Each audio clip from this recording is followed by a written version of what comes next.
All right, well, good morning. Here we are again. It is Breakfast with the Bible, and we intend today to finish up our journey in Psalm 78.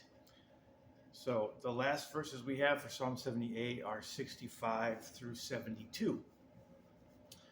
And then that will be it for that particular psalm. And it's basically titled, God Still Remembers. So, we'll go ahead and read Psalm 78, verses 65 to 72. Then the Lord awaked as one out of sleep, and like a mighty man that shouteth by reason of wine. And he smote his enemies in the hinder parts, he put them to a perpetual reproach. Moreover, he refused the tabernacle of Joseph, and chose not the tribe of Ephraim, but chose the tribe of Judah, the mount of Zion which he loved. And he built his sanctuary like high palaces, like the earth which he established forever. He chose David also his servant, and took him from the sheepfolds. From following the ewes great with young, he brought him to feed Jacob his people, and Israel his inheritance. So he fed them according to the integrity of his heart, and guided them by the skillfulness of his hands. So we recall from the previous lessons God's response to the rebellion and idolatry of his people. But something happens in this part of the story. Verse 65 starts with a word that implies a change or an advancement in the movement of God. It says, then the Lord awaked. The psalmist describes sudden action of God in such a way as a hero man who feels himself more heroic when intoxicated with wine. Then the Lord awaked as one out of sleep, like, whoa, and like a mighty man that shouteth by reason of wine. You know those kind of people, right? So Asaph is not making a mockery of the way God responds. He's using a picture of that most people would recognize. God is clearly unstoppable, but this picture indicates the force of God's action. It was to be an action of vengeance towards his enemies and an act of mercy towards his people. He smote his enemies in the hinder parts, he put them to perpetual shame or reproach.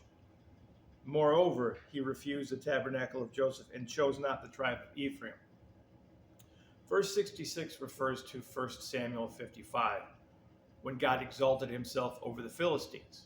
God is able to protect his glory.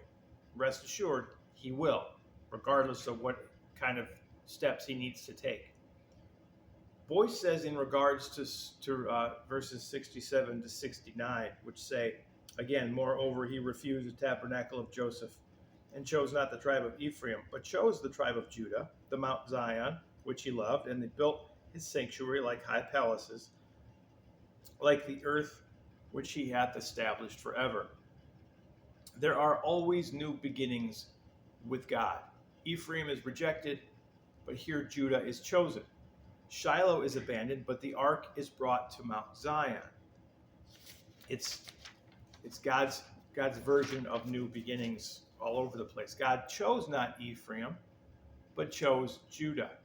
And we know this was to be the tribe which Jesus was to be born from, greater than Joshua.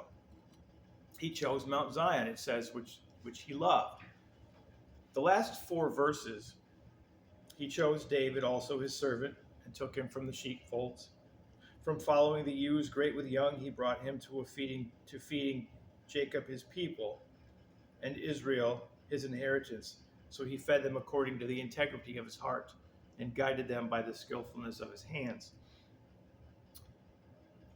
They highlight the humility in God's decision. He chose a simple shepherd, a shepherd who took his position seriously, caring deeply for the sheep under his care, giving us the shadow of God's character, as what much of the Old Testament does.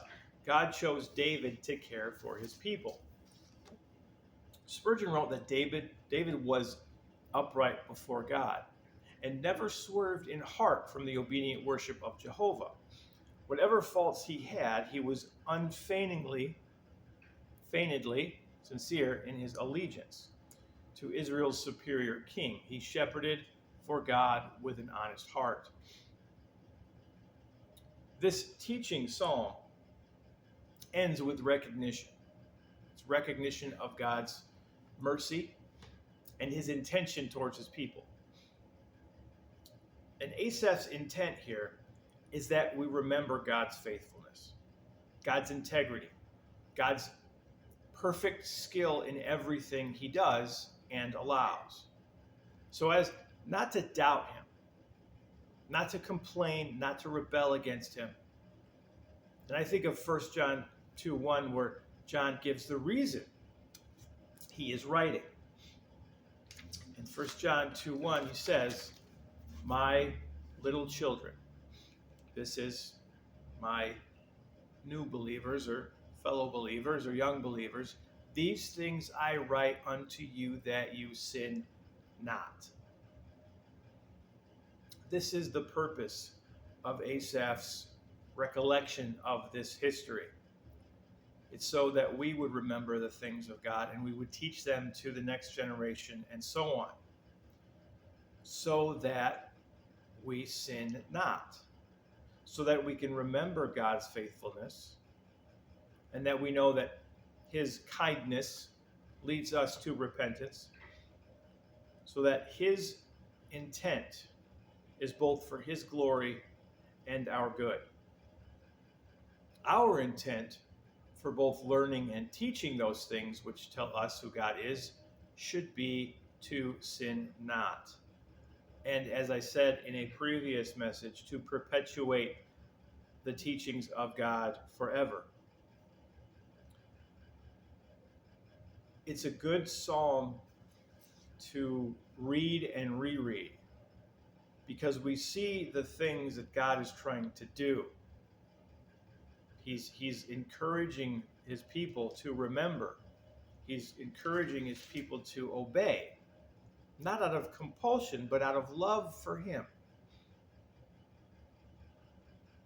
And from our own experiences, from our own life choices and life circumstances, and the faithfulness of God in those,